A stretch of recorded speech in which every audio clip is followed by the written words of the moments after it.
Hi, I'm Alan Chenworth. We're back down here in the Henry Mountains. This time upstream a little bit in what has been commonly held as the public panning area.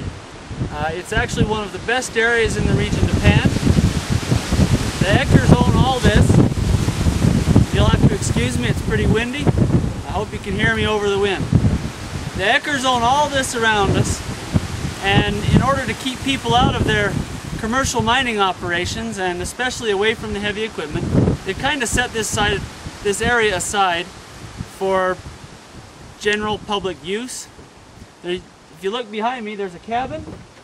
This cabin's kind of the big marker that tells you you're here. There used to be a sign on this front corner that told you public panning area.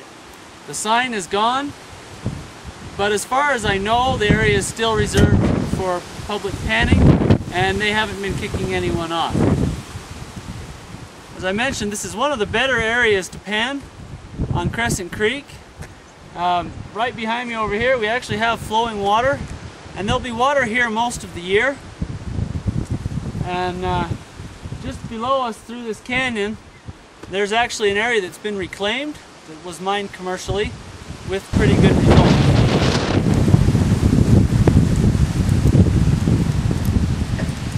We're actually going to come up here around the bend and just pan a little bit and see what we find. The Eckers, most of their big commercial operations are actually up this canyon 2 or 3 miles. So we know there's gold above and we know there's gold below. There's a pretty good chance for us to find gold right here in the middle. So we'll walk over there and take a look. Alright, here we are. We came up around the bend. We're still in the general area that's been typically referred to as the public panning area here in the Henrys. Standing next to the creek, it's flowing really well. I'm kind of wishing I brought my sluice box, but I did forget that, so we'll do some panning. Right behind me, we've got some exposed bedrock. And this is the bedrock, soft, friable, called a fanglomerate. It never did quite make it to rock, but it's well on its way. And deposited on top of that, we have a thick layer of gravel. And as you can see, I don't know who was working this, but they're all working right along the top of this layer, right there. And all the gold we'll have will be probably from about right there to about right there. And we can completely disregard most of these gravels. There will be a little bit in there, but it won't be enough to worry about. So what we'll do is we'll take a few pans of this material, wash it down, and see what we get. Take a look.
Just my luck.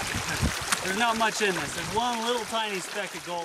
Alright, I've been panning here for, I don't know, hour and a half. We put through a couple dozen pans of material, and it hasn't been paying very well.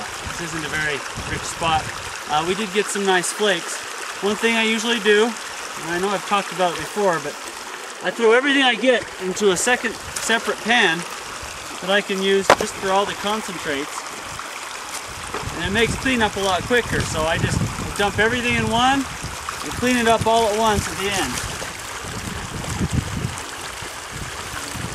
This is the pan that had everything in it. We'll see how we did.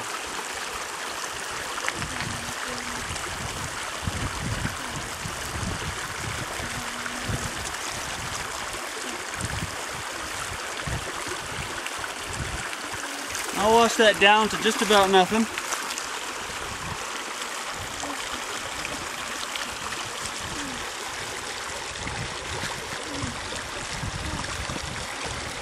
And there's the gold, right here along this edge. Sure is pretty, but there isn't much of it. Probably not enough for me to spend my time here. So we're gonna move on and find a new spot. Hope you like this area. There is good gold here, occasionally big gold. Like I mentioned earlier, this stuff roughly is, you know, a contact like this is where you want to look. And sometimes you find it, sometimes you don't. It's really spotty in this area. So if you're not finding it, move on. The next pan might have a picker. Have a good day.